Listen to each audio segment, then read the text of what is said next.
I'll go ahead and just say what we're doing today for any folks who may be listening or may yet listen to um, the archive. We were both moderators of the Intellectual Dark Web subreddit from about 2018 to 2023. I guess you're still technically a moderator there. Um, That is correct. I am the only yeah, one. I don't do much moderating, but that is correct. yeah, and so we kind of wanted to do a retrospective because even though while he's still moderating it, it is essentially something entirely in the past tense at this point. There's not really anything anyone would consider an IDW anymore in any Definitely meaningful not. sense. Yeah, and so it's an interesting way, like moment for us to look back now that there's been some time and we can finally declare it dead. And I think you and I both learned quite a bit from our experience, not only just observing the IDW itself, but then moderating it and having um, the role that we did, in our slice of it. Um, so probably the first thing to do would be maybe just to remind folks who never or who even maybe if they didn't never, but even if they are familiar with the IDW um already, what led to its creation, how did it get the name? And so I shared some names, some like individuals in the post I made about this about Yeah. with folks. So, like, I think, Brandon, you would agree these were essentially the core members at any point in time, to the extent that membership was a thing. So there's Eric Weinstein, Sam Harris, Jordan Peterson, Ben Shapiro, Dave Rubin, Brett Weinstein, and Joe Rogan. We say that they were essentially the nucleus of what the IDW was. Yeah, I would definitely say so. Okay, and so the roots were kind of in the podcasting and like public speaking intellectual circles of the internet in the 2010s. You could even say that the deepest roots even go back to I think New Atheism with Sam Harris specifically, Yep. and how he was initially part of a select group called the Four Horsemen of the Apocalypse. Then I think he was sort of you might remember, Brandon, in the late Yeah. aughts and the early 2010s, a lot of the online discourse was around New Atheism, and Oh yeah. so there was kind of like a torch that I don't know if Sam realized he was carrying, or that I don't think a lot of people, I don't even think he realized he was carrying, but where he was continuing, or he carried with him a lot of an online audience, and uh, continued to podcast about issues beyond just atheism and religion. And I think what got it mixed into the culture wars was comments he had about Islam and the left going too far. And this eventually brought him into proximity with individuals like Jordan Peterson. When Dave Rubin left the Young Turks and started his own show, and in his own studio, the very first episode of his in his studio was in the well, it was with Sam Harris as the guest, right? So he was Right. sort of his inaugural guest, like the classic Rubin Report studio we think of Yeah, now. I think he came on after Sam's what did Ruben credit his like intellectual awakening, as much as there was one, to I think it was the Ben Affleck, Sam Harris, Bill Maher episode, right? Where Ben Hmm. Affleck was just, well, that's racist. How dare you? And Sam just kind of calmly Yeah, explained to him that no, it isn't. That he's not basing this upon like racial stereotypes or anything like that. He's just basing it on facts, data, the real world as he sees it. yes, yes, that was a very important episode of Real Time. Probably one of Bill Maher's most important ones, because I think that moment, if you really needed like a death certificate for new atheism, that could very well have been it. Like that just sort of showed that it was done. That Sam Harris can come on there and he can say what he says about Islam, and it's immediately like provocative. Yeah. And interestingly, I've been listening to some more Sam Harris lately. I hadn't listened to much of him for a while. He interviewed that woman who interviewed Jordan Peterson on GQ. You remember that one, like a few Helen years Lewis. ago? Yeah. Yeah, Yeah. I still listen to Sam pretty regularly. Yeah. yeah. And she was mentioning how um, that interview with him with Jordan Peterson just is all anyone would bring up for years. And Sam said he had a similar thing with the Ben Affleck appearance on Bill Maher, where that's just all anyone would bring up for years was the fact that um, he had that altercation with them. So that I think is sort of like where you could see the seeds of the intellectual dark web planted. Really was that moment there, the turning point out of new atheism into a broader conversation about the culture wars, and in which Sam was sort of this ended up being this nucleus of accretion. So it gets him in touch with folks like Dave Rubin and Joe Rogan, and then Jordan Peterson, of course, has his initial sort of mini rise to fame, speaking about Bill C-16 in Mhm. Canada. um, this gets him, in proximity with Sam Harris, with Dave Rubin, with Joe Rogan. Then the Evergreen College controversy happens. Well, hey, So stop this you sort, for 1 second. I yeah, think something important to key on, and you kind of yes, mentioned it, but just to explain, is when you talked about like the death of the new atheism, like the original yeah, four horsemen, Dennett, Hitchens, they're Sam Harris, obviously, they were against, and Dawkins, their primary antagonists were the religious right. The yes, neocons, the Israel, these type of people, right? The George W. Bush administration, the people pushing for war in Iran, that sort of overarching Christian morality that they were pushing yes, against. And I don't want to say they had kind of won the battle because I think looking back, they obviously hadn't. But I think enough people realize, like, oh, you're fighting them on hard ground. It's not good to go debate Dawkins and Sam Harris on the existence of God. Like, you're not exactly winning many arguments here. They're very coherent. They have a lot of facts on their side. And that was where you started to see, okay, they're pushing up against, we're not just pushing against the religious right anymore. Our strident, like Sam Harris is a consistent person. So his strident hatred of, religiosity and dogmatism, like he was never going to be like, well, now the Muslims are on our side, like we're with them. He was always no, these are bad ideas. We have to confront bad ideas with better yeah, ideas. And that's when it became like, oh no, now you're firing on our side of the house. Like don't, this isn't welcome. Please keep your, fire that way. Don't aim it over here. And I think he kind of realized like, oh, these people are not as wedded to, the logic of the situation, not as wedded as the principles as I thought. They're much more of, hey, it was good when you were against my enemies because I hate them, but now you're against people that I like, and so this is not okay. Now what you're doing is offensive. Right now, the speech is going a little too yes. far. Yeah, I think that's an important insight there, is that new atheism was largely framed as sort of an intellectual conflict between the left and the right. It wasn't always overtly stated or the necessary framing, but by and large, Harris and Dawkins and Hitchens were having public debates with conservatives and had the support of liberals.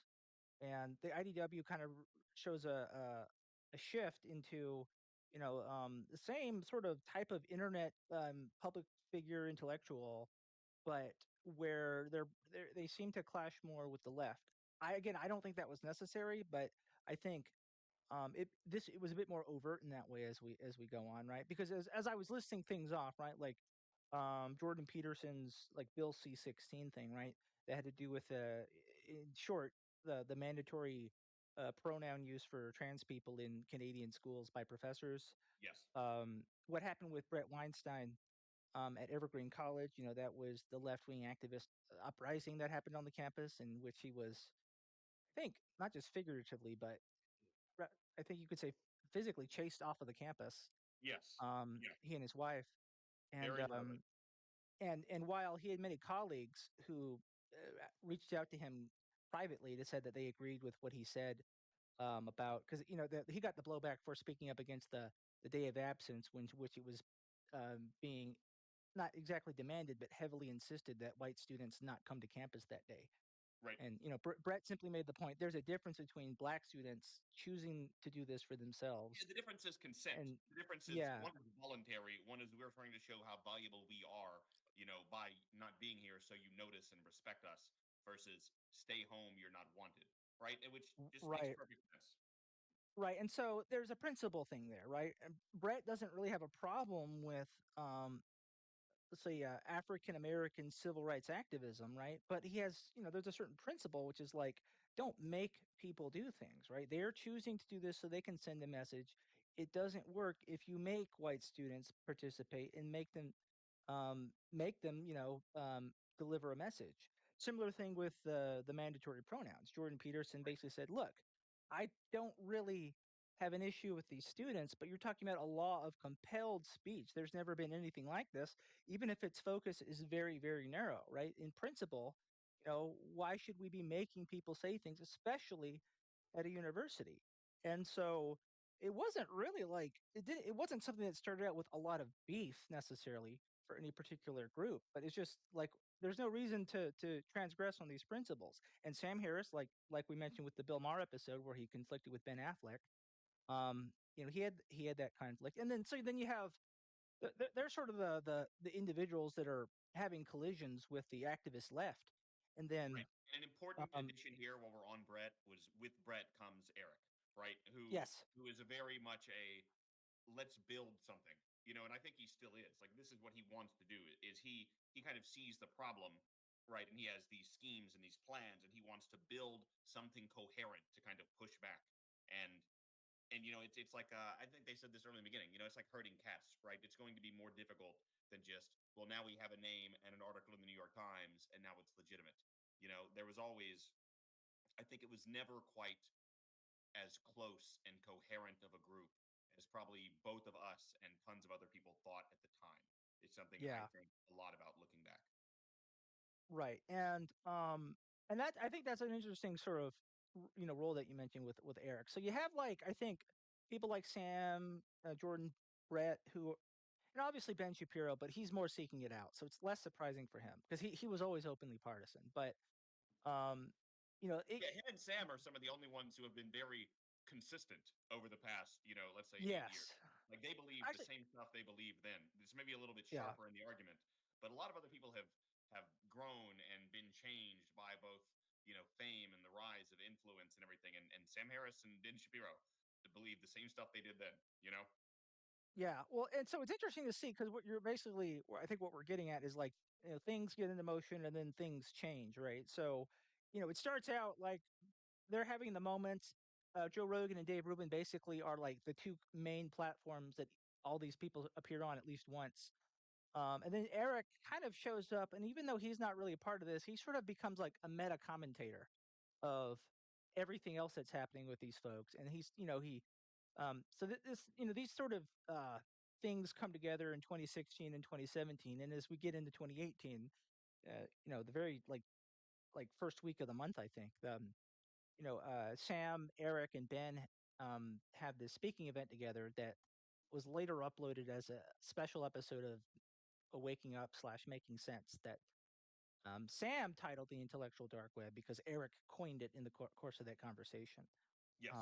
It's interesting to go back and listen to that just to hear it uttered for the first time and what he's talking about it, right? And it's sort of it was this concept to refer to like this very loose network of intellectuals who were to borrow like the concept of the dark web, kind of operating in this separate space from the mainstream discourse because the the progression of activism, into cancel culture, made it difficult to do that. If you go back and look at new atheism, Dawkins and Hitchens and Harris made regular appearances on things like CNN, MSNBC. Like they were able to have a presence in the mainstream media, and folks like that and find it increasingly difficult to do that when trying to speak even handedly about issues in the culture wars because they had become so polarized. Yeah. And so that's what happens, right? You and I end up in the subreddit where we became moderators. I showed up, I think, almost a year before you did, maybe a Yeah, little, not quite that you long. were there right after Dave, and Yeah. then I think the next was Cod, who was only there for a little bit, and Well, Cod then was a little bit before me actually, but he got he was ousted second. because he Okay, was too okay, heavy-handed. Yeah. So right. there was this. It's interesting. There was this guy who created the subreddit. Somehow he had the prescience to make it right after Eric coined the term. Before I guess any activists And could, his because name if was Dave, and his subreddit name yes, is Dave and Friends, and the constant allegation was that he it, was Dave Rubin, which was yep, always very funny. You would see people join, and it's like, I can't believe you've done this, Dave. Like, I'll never listen to your podcast again. Oh man, yeah, that was and funny. what an unfortunate username to have for this. But Oh yeah, it was not Dave Rubin. It was just no, some guy it named was Dave. definitely not Dave Rubin. We were able to confirm it is not Dave Rubin. Yeah, and but he wanted to make sure that the subreddit basically functioned in the spirit of the IDW, and we Yeah, did he was that to the best definitely of our not a ability. like we're looking to ban and do. He came in trying to live up to the free speech principles, and he brought in other people to help him. Like he had a dream, and I don't know if it ended up working out, but he did make it, and it's it had a good run. Yeah, and so what we found though was that like trying to run a community like that, it consistent with the IDW principles, which we think I usually would do it down as a balance between free speech and good faith. So Yeah, genuine inquiry, obviously, right? Are you yeah, there? Are you there because you have legitimate questions about Zionism, or or your questions about Zionism a lot more, parentheses enabled, and that can become a hard one. You have to then figure out what yeah, does someone mean. That was a very early one. Yeah, I remember the brigades. First from the far left and then from the far right, and just those are always very fun.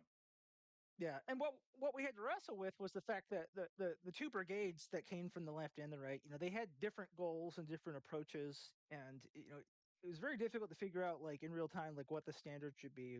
We had to adjust pretty much the whole time, because if you have absolute free speech in a subreddit, people will manipulate the metrics of Reddit to subvert your subreddit. They'll just Yeah. dogpile. They'll use bots to like drown things out and upvote things, um They just and upload things repeatedly, right? Links to their own website or mm, just critiques of the mods.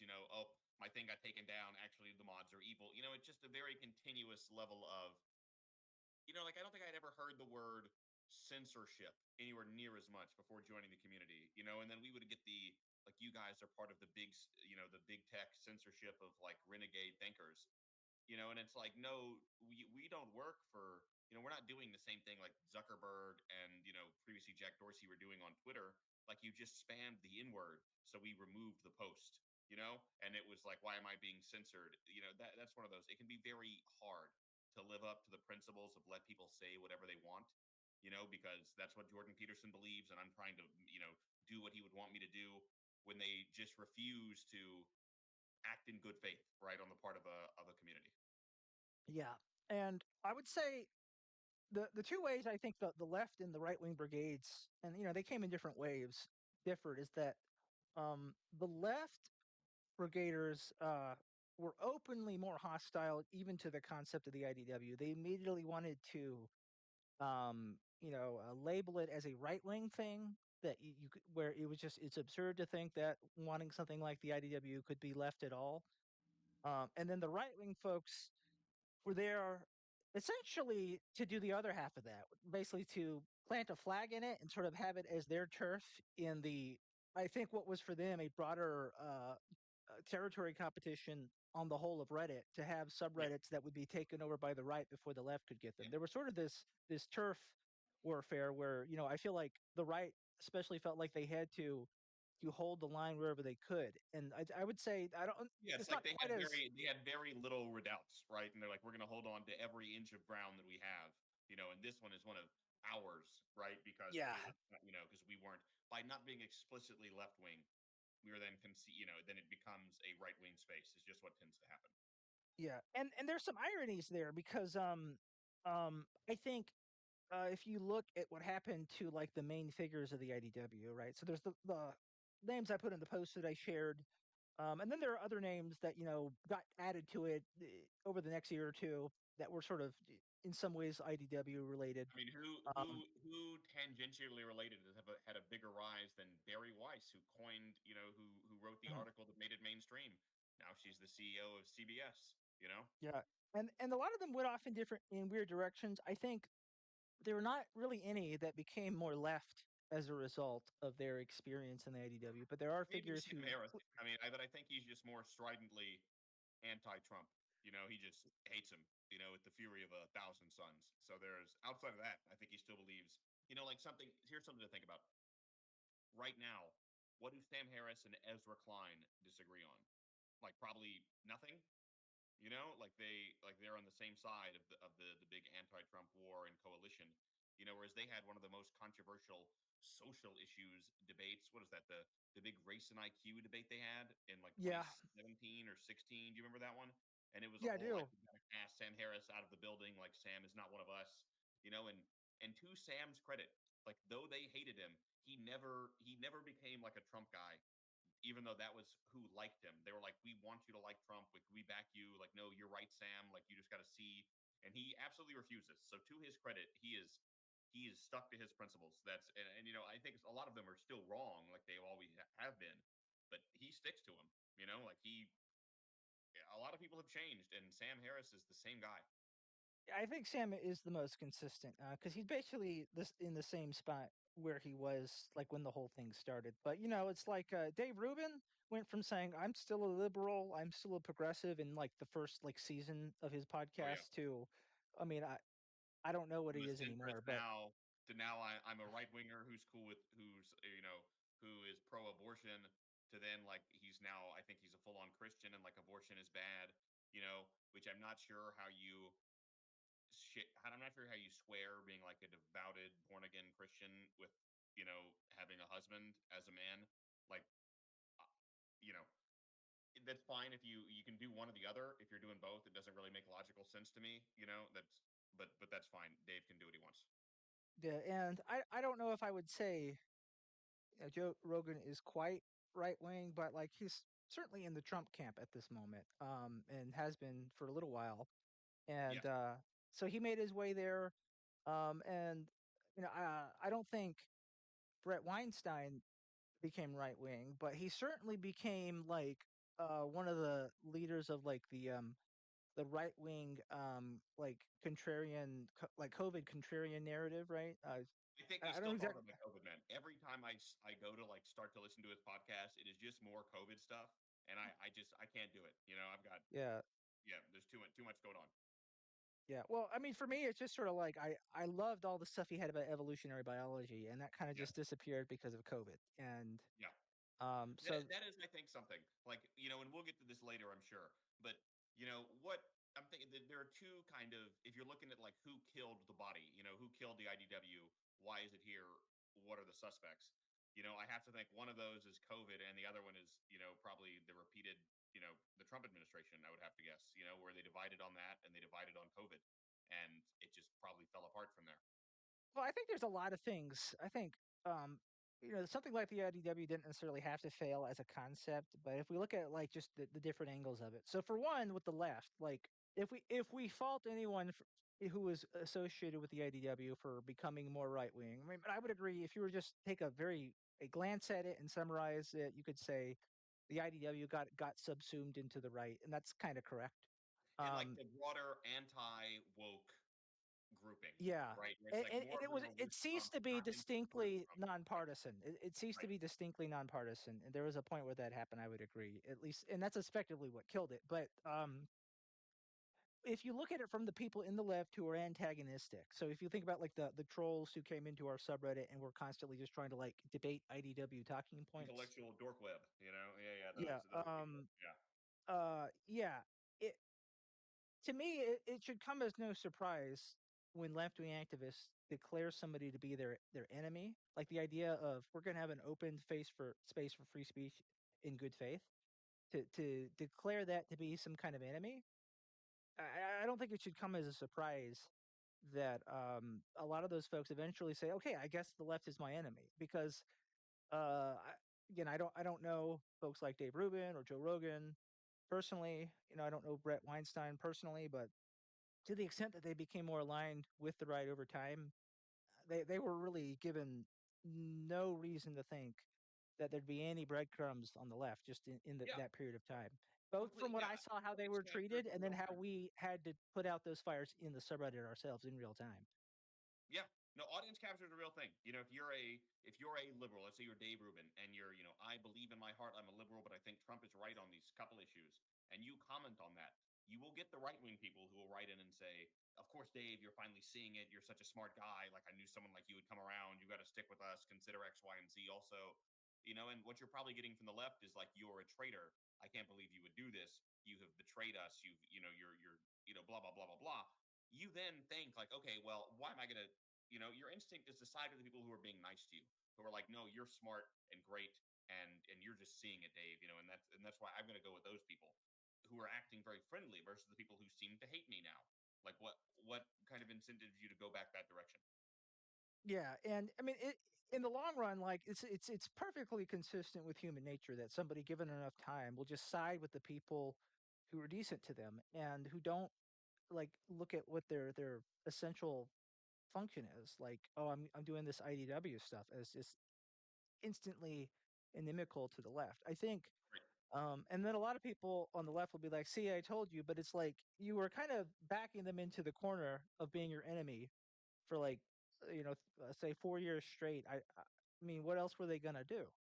Yeah. Um, so I think there's that aspect of it. So it's the simultaneous, like you mentioned, audience capture, right? So there's that, and then simultaneously it's um, the left not wanting just to have anything to do with a concept like the IDW, and I think um, another part of it too is that there was never really anyone who wanted to be the person to kind of step up and like make it happen, right? So, like you said, Eric wanted something like the IDW to happen, and he wanted to be sort of an influencer in that space, but Right. he did not want to be an operator.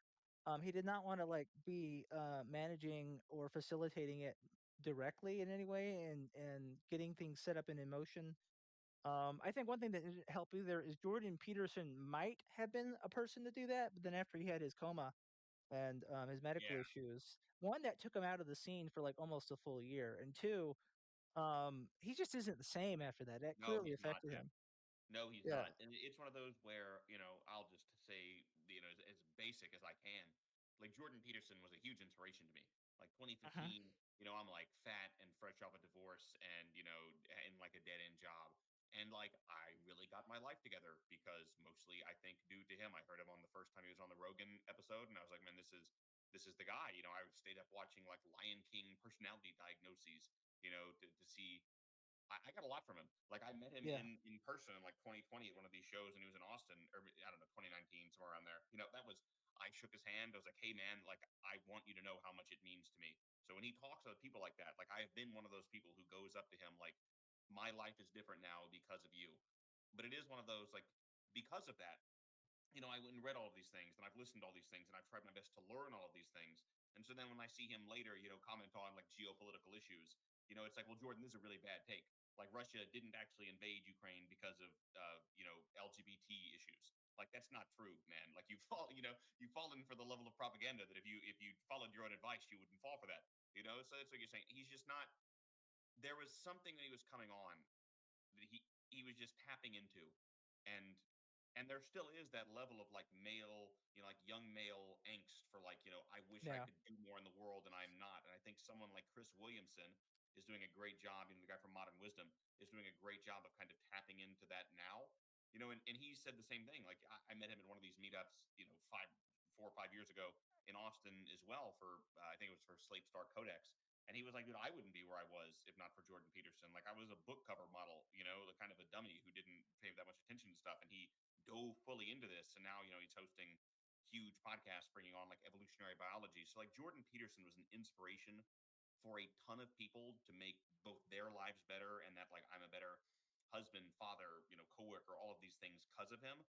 So that's why it hurts me that he has fallen off because he was always, I would, if you remember, dude, I would block like if there was a comment about him, like I would go like, hey, no, you can't call Jordan an idiot, like not in the subreddit, delete it. Like I was very defensive of the guy. He was a hero for me, but he hasn't quite been the same. Yeah.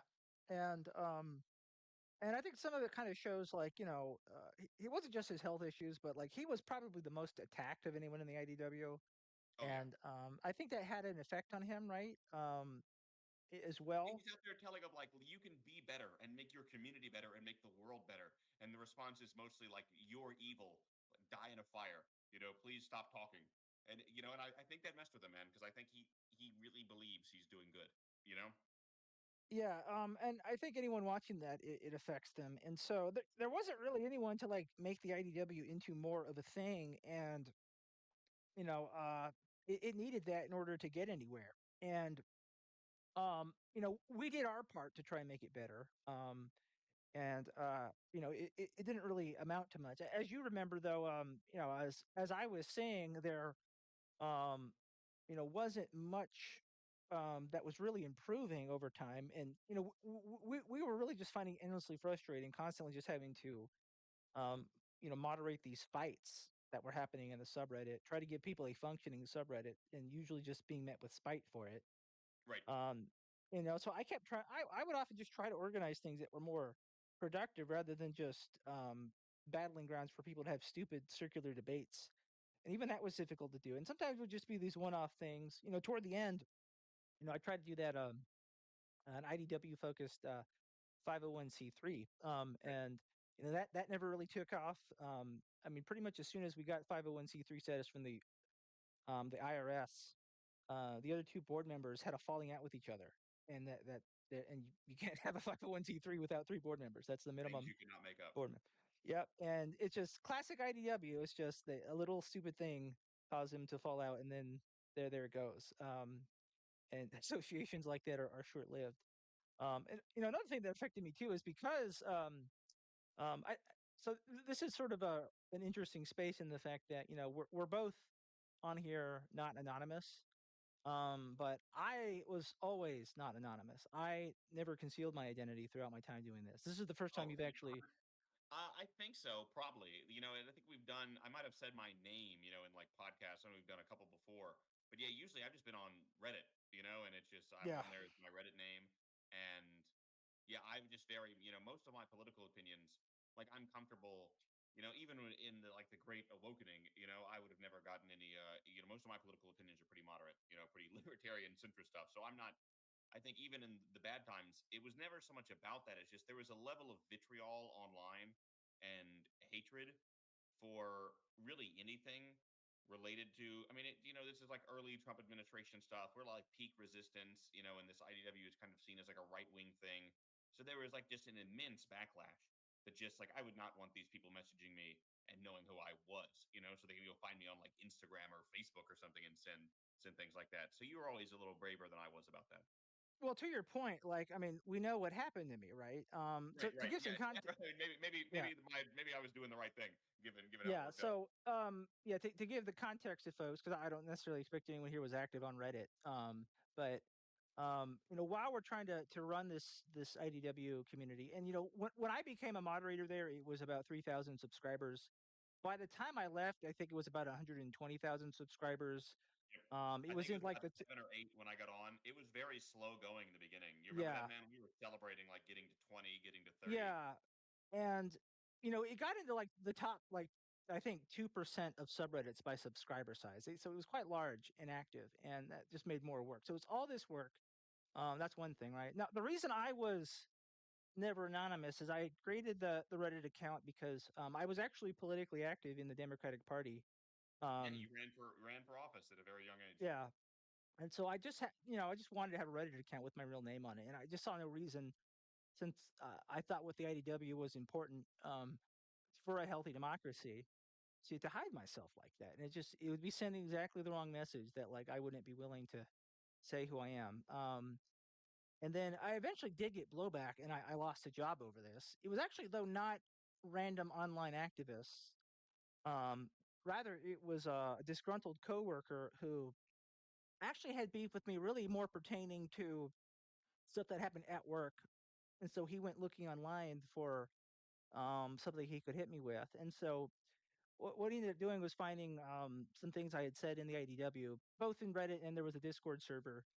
And then he just, he took a lot of misleading screenshots, which you can imagine is easy to do, Oh, yeah. and then spread them around the office. And, it's kind of hard to um, explain a misleading screenshot because all they see is the part that like is intended to be bad or something where like there's something right before it where it's clear what I'm talking about or there's a tone like where the person I'm talking to knows that like there's this one part that just said Riley um and it's not meant to be taken seriously and that person is someone I know they know it's not going to be taken seriously and so it's just it's a intentionally ironic statement kind of thing. They, he's intentionally stripping the irony out of it, though, right? So, in short, it did cost me my job. It was the best job I had. I'd like to say that when Jordan Peterson positively influenced me, I got my life together. I did not. I did lose weight. I'm not fat anymore, but Hey, there we go. ultimately that stopped me from getting my life together. I mean, kind of bouncing around like a hacky sack ever since. And so it like makes a lot of sense. And so you know, I can definitely see why a lot of people would be nervous about that.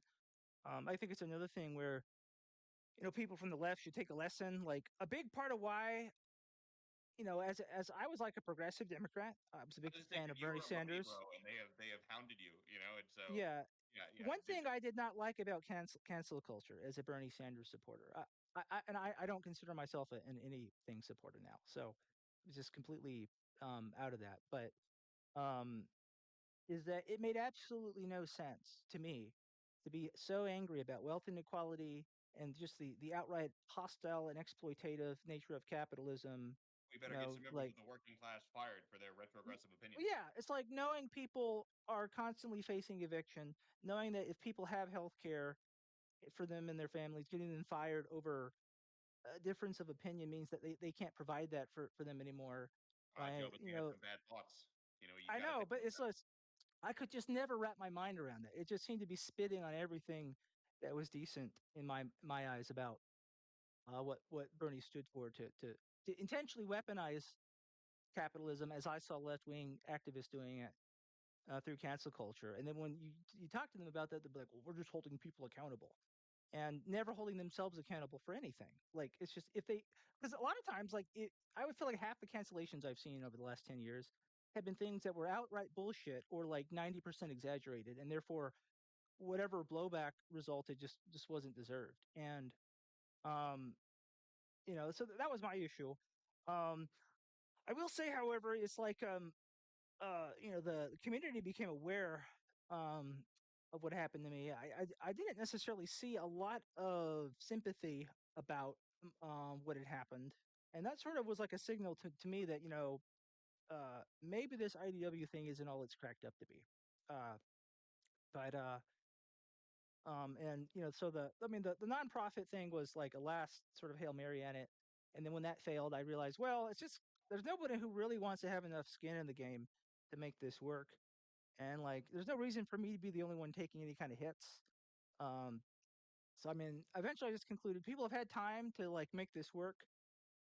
If they wanted to do it, it would have happened by now. Other people would have stepped up. It's a big internet, we ended up getting over 100,000 subscribers, right? You could at least find one odd duck that has the time and energy and willingness to do this kind of thing Right.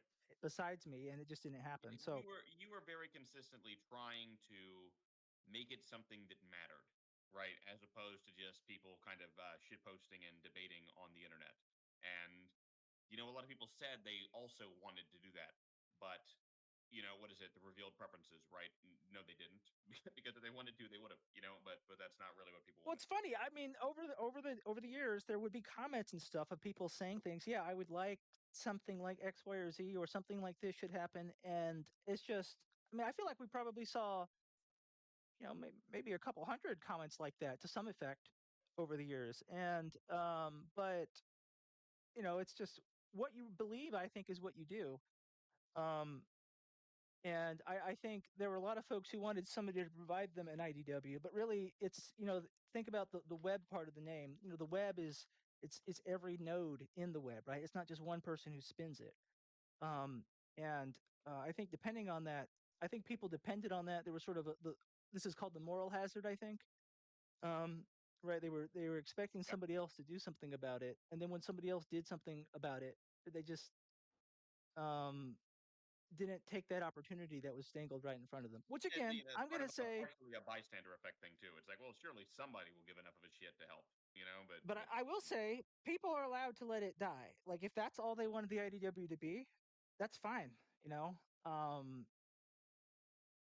In hindsight, it would have been better maybe not to put so much time, you and me, into this, if that were the case. But I think that's just sort of how I learned to let go of it. I said, you know what, people have had enough time. They're allowed to say, I want to keep my free speech, but I don't want to do anything about it. I mean, it's a little odd, I think, when you think about it, but that's just how people are sometimes.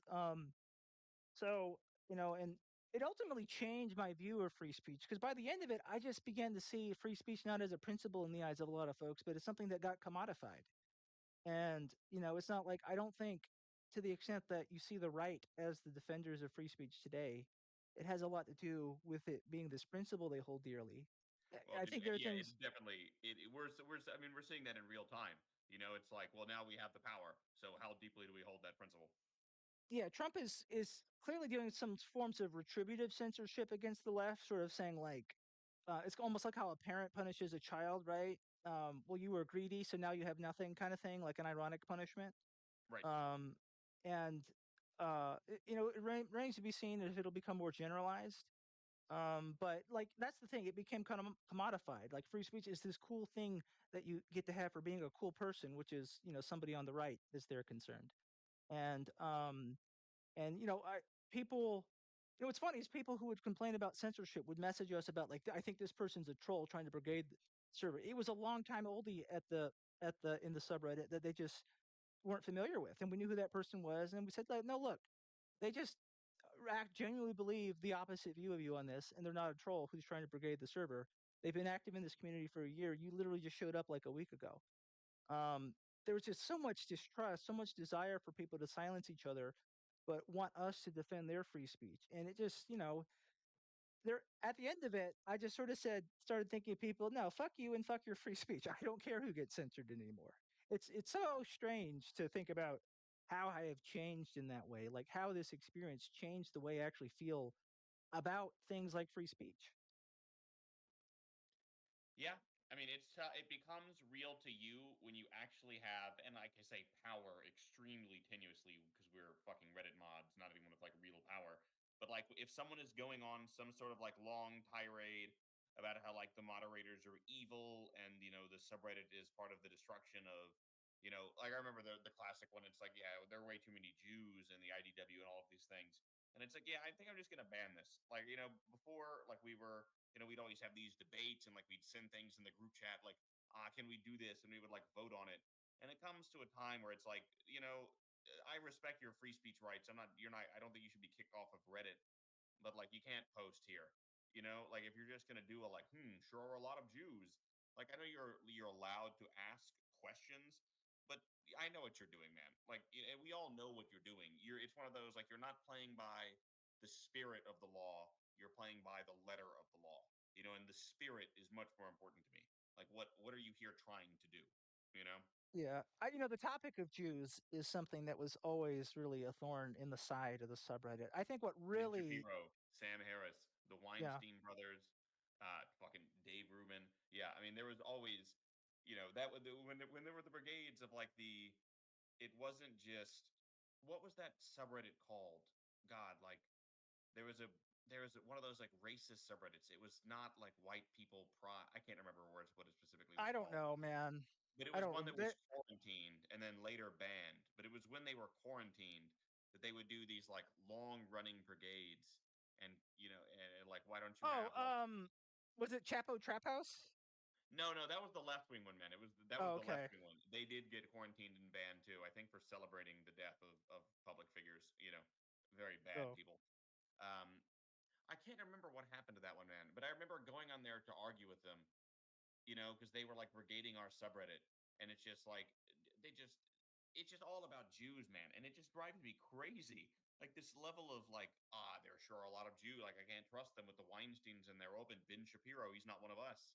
And it came a time like I think we eventually just banned like dozens of them, right? Because like you just can't like I know what you're here to do.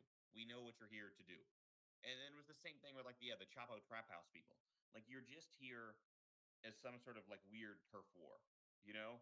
And I care about your right to free speech. I would never support throwing you in jail, but you can't post on the subreddit anymore, Well, And that just became like something you have to do just from having been in that position and seeing it over and over again, the same syntax, the same comments. It's a brigade. I think the fact that a lot of the, one, there's a lot of people who are just suspicious of the Jews, like you said, is one thing. Two, that a lot of IDW people happen to be Jewish is another thing. But three, um, I think by and far, the worst, controversy that we had to moderate was the October 7th attack and the immediate aftermath that led to the war in Gaza, God, right? dude, what a Th clusterfuck. I don't think there was, except for maybe, the murder Early of George COVID was Floyd. pretty bad too. Yeah, the Early murder of early G COVID was pretty bad too. Yeah, except for maybe the murder of George Floyd. I don't think that there was. COVID was pretty bad too, but those were kind of together too. But yeah, as far as a moderating nightmare, just fire after fire to put out.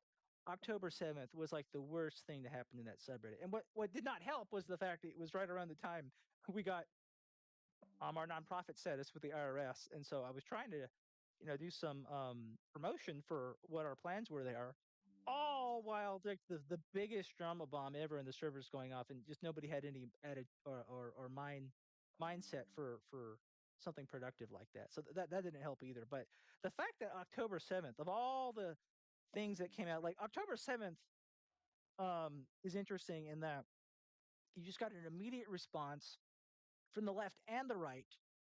Um, and like just flooding the subreddit even before like Israel had a chance to respond. I thought was interesting.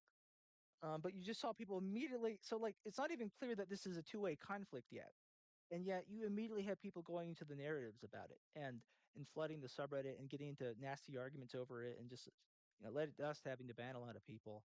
And I don't think there's any country that could have been attacked where it would have gotten that reaction, but because it was the nation of Jewish people, and for whatever reason, you mentioned the Jews, and ears perk up, and people start slamming their keyboards.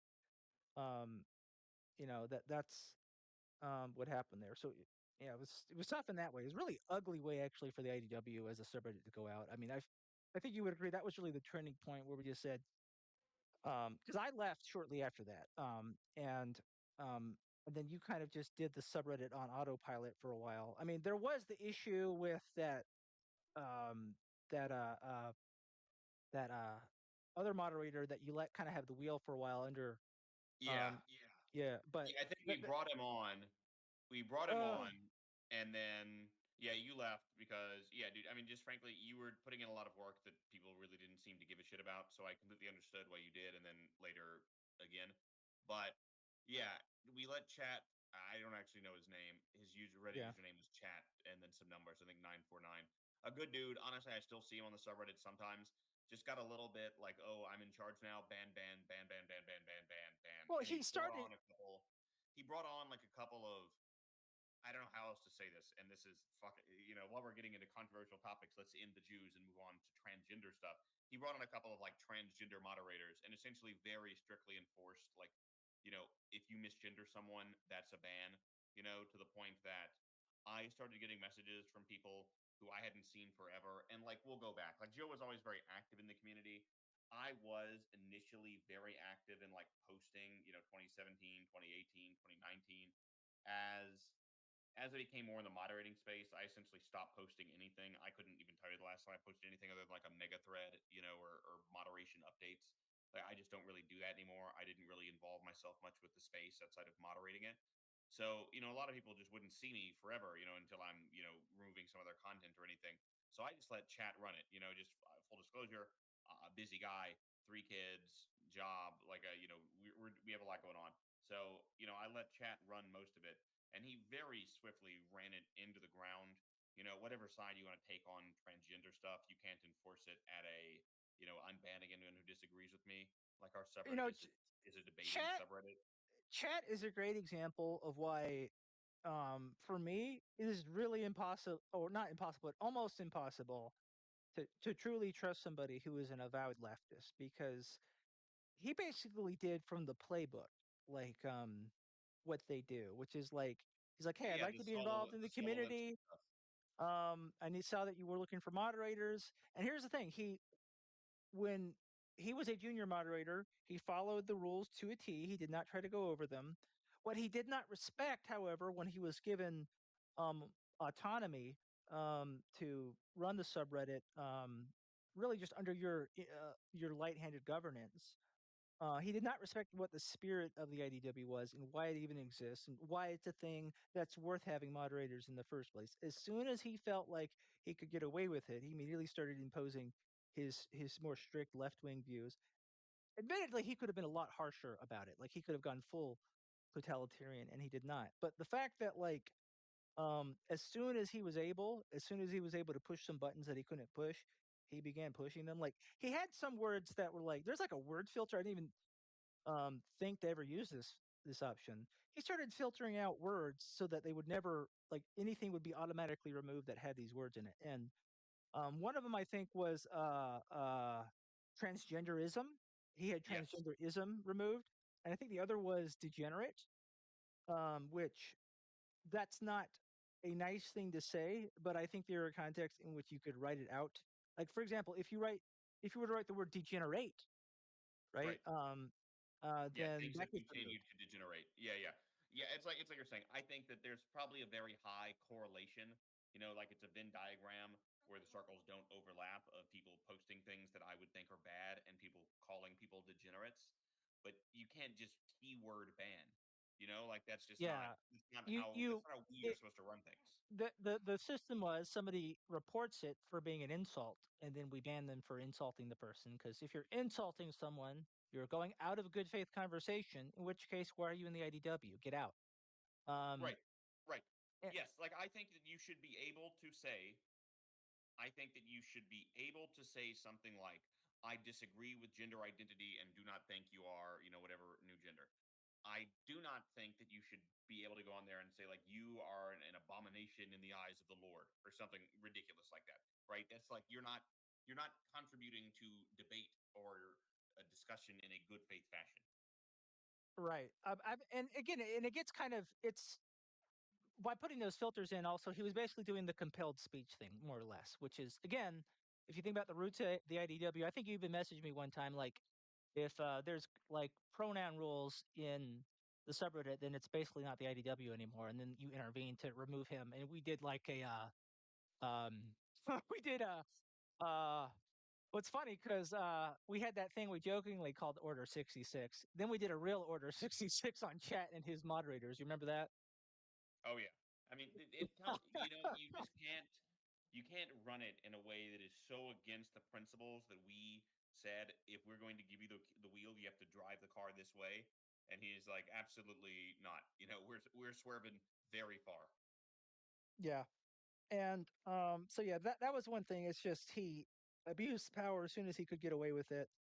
And it's just he's not the only example of that I've seen. It's just I mean, he even bragged about how I don't know if he was bragging, but he talked about how he, was active in his workers union and actively tried to use it to push his left wing activism. Which I know of like old school union people who are like, we wanted to talk about severance pay and work days and PTO and overtime and instead like people started talking about like the diversity of hires and it's like we can't actually negotiate for better things for workers if we're instead focusing on all this stuff. And there's this problem with the left where a lot of them they will join things and they will make it left. You start a tennis club, if you get some leftists in there, they're going to try and make it into an activist tennis club. And then for some reason they just can't resist the urge to do this, and then they become insufferable. And then they wonder why Yeah, people it's a don't want to natural vote for them. progression. And whereas like conservatives are interesting in that I think they used to be more likely to maybe do something kind of like that, especially on the more religious side, but they back off from that a lot more these days. Maybe that's a consequence of losing the new atheist war, but um, in any event, it's one thing I've noticed over time, and chat was a great example of that. I will say though, another thing that killed the IDW was the fact that I think when Elon bought Twitter and turned it into X, um, he basically provided a major platform where people could have free speech again, which is to say, what people in the IDW wanted, Elon came in and brought, albeit imperfectly, with his own sort of impulsiveness and his own biases. It's sort of his own personal vision of a platform versus maybe a more generally principled one. Like you might say, the IDW was generally principled. Still way better than I think I mean, we're doing this space on X for a reason. I basically figured Twitter was unusable before Elon bought it because it had gotten so activist and just unruly. Um, and it's like you can actually have reasonable conversations on here. And in essence, when you think about what a lot of like like cancel culture and censorship was, it was sort of a tech billionaire problem in that these large tech enterprises that had a lot of power and influence in many ways, right, in shaping public debate and a lot of financial resources, right. We're talking, some of them have like tens of billions of dollars they make in money each year. Um, you had a tech billionaire. It's like, how do you hold them accountable? Well, these things grew so fast that the laws never really were able to constrain them. This is why 2016 was such a head scratcher because of the role of Facebook and what people feel was like a Russian disinformation campaign. Right. Um, whether or not that was true, Mark Zuckerberg clearly did not know how to handle that. And so there was one where there was nothing stopping him from doing what he wanted with it. And then there was also, I think, the fact that it was such a novel thing. Even if Mark Zuckerberg knew what he wanted to do with it, I don't think he knew how to work it like that. And you had, a few other platforms. I think YouTube got sucked in. I think YouTube still suffers with it because it simply, clearly, it can't get its algorithm under control. Uh, and uh, and so, what was the solution? Well, just another tech billionaire bought Twitter, turned it into X, and then it influenced a lot of the other platforms. And I will say it's Yeah, I not mean, quite even as good Zuckerberg as. now is a free speech warrior.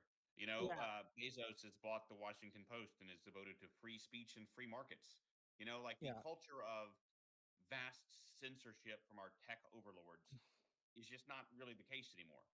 Like I yeah. think It they've it's kind of not as good realized as the it. old. Yeah, it's not as good as it used to be. Like, I'm not gonna say things are as easy, like, communication-wise as pre-2015. Like, before, I feel like the day Caitlyn Jenner came out and said, "I'm a woman," was when things really took a turn for the worse. That's when people started having, like, hard lines they wanted to enforce in communication.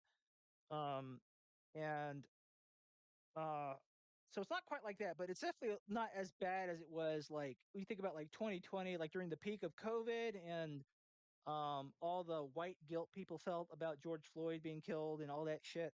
It's not as bad as that anymore, certainly. Yeah. No, definitely not. I mean, it's not at all. And a lot of that has changed and made it to the point of having something like an intellectual dark web. Like if you just think of dark, off of the Yeah. mainstream, right? And that's not really something that happened anymore. Jordan Peterson had two like best-selling books. Like all of these people became, for the most part, successful, right? And when you do that, you want to focus on what gets the audience, like what is resonating with them? Like what is getting people, to feel, I don't want to say riled up because that implies something bad, right? But it just is, for Brett, like he's found his wheelhouse, right? He focuses on the vaccine, on what you would call like Maha, some general RF Pro, RFK Jr. type things about the health industry and vaccines and Mhm. everything. And like those people love him. He's a hero. Like if you go look at his comments, he's standing up for what's right, and people will someday recognize all that he's done. And why would you not lean into that? Like it's just that human tendency to Oh, yeah.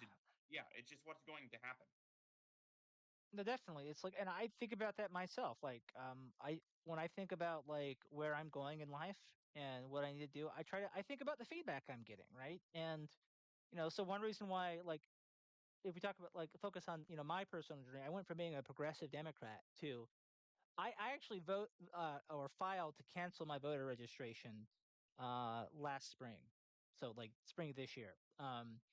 Right. So I not only don't vote, I don't want to be on the voter rolls anymore. I don't want to be on those auto-generated mailing lists.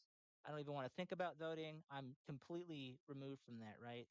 Um and a lot of that's just based on, feedback. It's like, well, I feel like uh if there was really anything for me to vote for, I'd run into people who give me positive feedback, right? But I don't run into people like that. And I said, well, what's the point of worrying about voting for a side? Clearly, neither side is particularly bothered with, they're not giving me anything to lean into, right?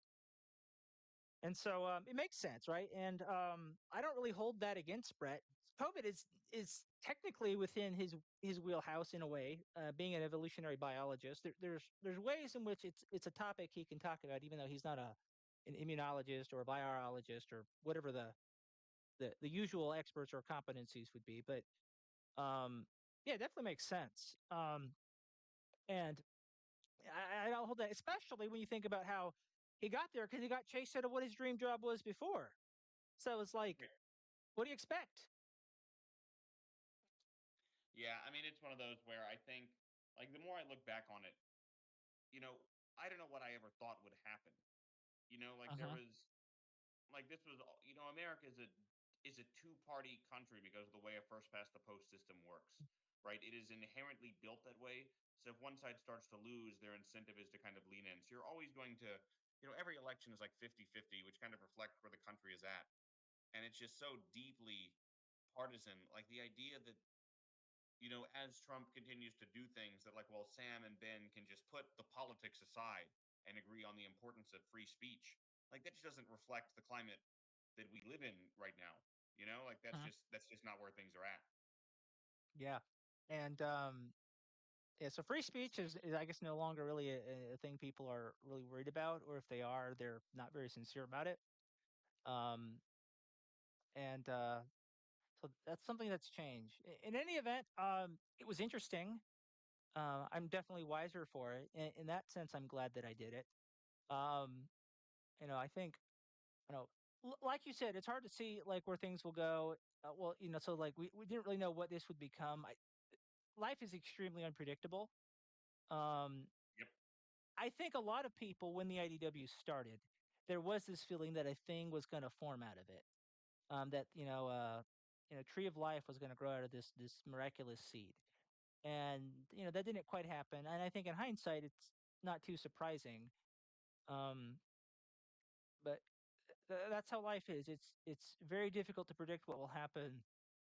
What seems so certain in a moment, quickly just fizzles out and becomes irrelevant even in a year's time. Like I remember thinking, like, there's no way Bernie won't become president. He's talking about exactly the stuff that voters are feeling. He's addressing the ignored problems that have happened since 2008. Right. And what was interesting is like people talked about, oh, the DNC rigged it, but also like a lot of Bernie supporters just stayed home. Like Yeah. they were getting high and playing Minecraft, and then they were Yeah. surprised when Bernie lost. And I just thought, what? And just think, like, if Bernie had gotten the nomination, it would have been a populist candidate against a populist candidate, and that could have ended very differently. Um, and not what I initially thought when I saw all the crazy momentum Bernie had in 2016. And, I look back on that and I say, well, I was initially unhappy about it, but I look back and I say, well, people are allowed to be lazy and not vote for Bernie. They might Right. say they like Bernie, but obviously they didn't really want him that bad. And the Yeah. The people who revealed wanted crisis. Hillary, yeah. So and then the people who wanted Trump as an alternative to Bernie, I mean, why stop them? Why complain about that? People wanted different; they would have done different, and it probably would have happened. And it would have taken something truly exceptional. I don't think some leaked DNC email saying, "Yo, we gotta make sure Hillary wins," is Right. really. It's not the big scandal that everyone thinks it is. It's No, not it's n- it's yeah. inappropriate, but I it's mean, not. It's not. it is delusional to think that something like that didn't happen behind the scenes with Biden in 2020. It's Yeah, like, they've won Bernie's won these first two. Like, if only the centrists could unite. Like, they obviously have more people. They're just too divided. And then, all of a sudden, Mayor Pete and Amy Klobuchar and everybody drops out, right? And then, Biden rallies and he wins South Carolina, and then he's the man. Yeah, And it's if Hillary Clinton and the DNC had sent unmarked soldiers into the contested primaries and then they just miraculously voted for Hillary, like what Putin did with like, Crimea. Oh, you know what? After we sent in an army, Crimea yeah. voted It to turns go to out, dude, Russia. when all of my homies have guns in the street, I'm going to win these elections. Who knew? Yeah. So, but that's the point is like you could say I could see how people say Crimeans didn't have a choice. Obviously, if they have a choice, there's no need to send in an army. But um um that wasn't the case there. And I think Yeah. one thing I I have mean, learned it's is one that other thing crazy to think about is like 2016, it's well Trump wins on the rise of the backlash to woke stuff, right? Mhm. And is a common talking point. And then in 2020, Trump loses on this like, and this is the summer after George Floyd stuff, and it's like, well, now we push back on this, like America is in like a new shining progressive moment. And then 2024, like they lose probably due to a lot of the woke stuff, like that Trump like transgender ad. Obviously it was like a surprisingly a huge turning point. Like these, Mhm. it's a pendulum that is swinging, right? And when you're on the side of like we're against the power structure, you get a lot of people who are rallying to you because like, yeah, hey, I don't like that Twitter and Facebook are shutting me down, and I don't think that's fair. Like, what about my free speech? Whereas now, it's not even, like Trump hasn't come out and banned anyone or anything. He'll just make, comments like, well, maybe so and so shouldn't be allowed to be on the TV, or maybe we shouldn't let so and so buy CNN, right? Because CNN needs to change. They have to do better, So it just, to be super principled for free speech, that's like this guy Camille Foster. He does the Fifth Column, and he runs helps run like the Foundation for Individual Rights, and he's like a rabid anarcho-capitalist, but he is very consistent in his beliefs about free speech, free inquiry, freedom from government overreach. He's believed all of these same things. And you just kind of notice the people who are disagreeing with him went from liberals to conservatives, to liberals to conservatives again, right? Because their principles are not consistent. If I have power, like what is the old phrase, right? When you're in authority, I ask you for mercy because that is your principle. And when I'm in power, I take your freedom because that is my principle. It's Yeah. they're playing on what they have. Yep. And on that note, I will say one thing I've learned is that I think it's clear that a lot of folks, while saying, "Oh, we got to do this to save democracy," and you've heard over the last 10 years, you've heard people from the left and right say that, depending on context. But you know, they say that while actively shaking the beams that hold democracy up. And I think what we're observing is that actually, through the democratic process, I think people are showing that they're willing to risk collapsing the entire system and potentially triggering an era of non-democratic government in the United States. And Yeah, there was a time where I would have been unnerved by that. But again, looking back, thinking about what this experience was like, I say, well, if people want to do that, it's democracy. Let people vote in a way that they have every reason to think will risk democracy yep, and bring it crashing down. I mean, if they yeah. want I to do that, mean, let it happen. one of the points is if you believe that every time you lose an election, like things are going to collapse around you, the world's going to fall apart, like you don't currently have a functioning democracy. Like I don't Yep. I don't mean to sound too like basic about that, but the point is that if you can't peaceably lose and think like, hey, this is fine, we'll retool, we'll see where we went wrong, we'll do our retrospective, we'll do our autopsy, we'll see what's going on, and then we'll do better and win. If you think, well, I've lost, the country's destroyed, we better, fight back in any way that we can, like that's not a functioning democracy. I know that maybe it hasn't been taken over yet by men with guns, excuse me. But that's not a functioning democracy if you don't believe the other side can win and it still work. Yeah. And I guess to just think about where we are on the other side of this and like who's still relevant as well. I still think Sam Harris has a lot of interesting things to say. He's capable of just talking about things that are just interesting unto themselves. He still makes a point of that with his podcast, so that I like. Yep. Joe Rogan episodes I think are still good. I like listening to not all of his episodes, but he definitely has some great guests. Like he had Jensen Wong on. Yep. Um, and listening to that. Liked his recent episode with Theo Vaughn. Um, if Theo Vaughn had shown up a bit earlier, he might have been considered IDW too. But Oh, and yeah, Ben is still there, but losing a little bit of juice, I would say, in like the conservative industry because there is a rising tide of anti-Israel sentiment, and he is very vociferous. He is very much against that, right? Vociferous against that. He's not a fan of the Nick Fuentesification, and he is fighting back. yeah, And just when I see things online, like thank God, like we haven't really, if the people rating, doing brigades had been groypers, 3, 4 years ago, like that would have been harder to deal with. They seem a little bit more organized and everything. And we just really don't yeah, have that problem anymore. I think one, the subreddit is just so essentially dead now. We still have like 123,000 people, but unless you post some like every once in a while we'll have a controversial topic that goes big, but usually there's basically nothing because there's just not that much going on. So you don't see that much anymore. But that would have been a problem in the past.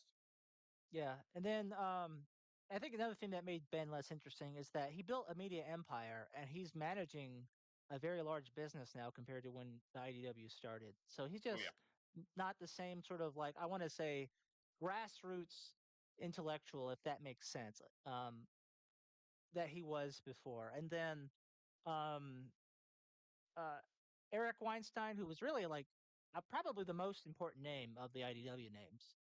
Um, he just after he the doing the portal for a while, he just disappeared. I don't think he could handle the attention. I think he's much more nervous about all this stuff than he thought. And now he just makes an occasional appearance on someone else's podcast, almost like when you get a occasional interview of a president in retirement, you know what I mean? right. Um, and he does this whole avuncular Eric thing. And he just likes to have interesting conversations, and he clearly just wasn't the right person to maybe as prominent of a role as he did in the IDW. What was interesting about the portal too is there was a very active portal Discord server that was made um, um, after the show launched, and that actually got extremely active. And Yeah, a lot of people were trying to actually help Eric with his geometric unity theory, and then Eric just fucking ghosted. And from what I understand, he got harassed by people, like try who called his like wife's place of work and like try to tell them about, do you know what's happening on Discord with this portal stuff, and try to make her look bad or something. And so again, not surprising there. But like I think he was scared away by that stuff. And Dave Rubin, I think, was an opportunist. Um, and I think I had higher hopes for him, but like he just clearly yeah, went and it fell for apart pretty quick. he went for the slop commentary. He went to that gig. Like, if there's anyone who really took the time to earn the grifter tag, I think we have to give that to Dave Rubin. Um, I think that was overused by folks, but with Dave Rubin, Yeah, it at this point, definitely I don't know what else to give him. it applied to him. Hey Joe, I do No. probably have to jump in like 5 minutes. Gotta go make dinner. Okay. Well, I did see some people request to join at some point. If there's anyone who wants to request and just say some things, I'll leave this open a bit longer so folks can do that. But yeah, if you need to hop off, Brandon, that's Yeah, fine. I I will in appreciate just a you making second. the time for me, man. Okay. Yeah, no, I've enjoyed it, man. And like you said, it's just we tried to stick it out. We tried to make the space work as best we could. Trying to do it by the principles that they wanted to. While also keeping it. Even now, right? It's degraded significantly because I don't really moderate much. Like if it gets flagged and reported repeatedly, that probably means it's taken. So if I see insults or anything, I will take them down, but I don't actively look to do that. We have a pretty tight spam filter, so if you post nonsense, it takes it down immediately. I mean, and even now, just a couple months ago, someone is posting the like, this is the only subreddit that I know that you can talk about politics that isn't like overly left or right wing.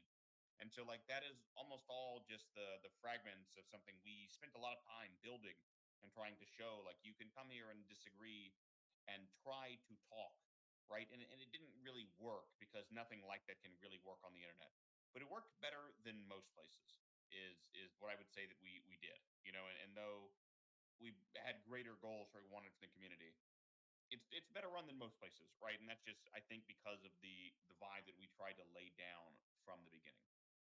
Yeah, we were at least successful. We had some small wins in that sense.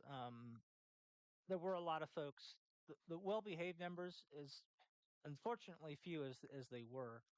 Um, generally said that like there was no other subreddit where you could have conversations about politics or the culture wars, current events that wasn't immediately subverted into some sort of partisan narrative.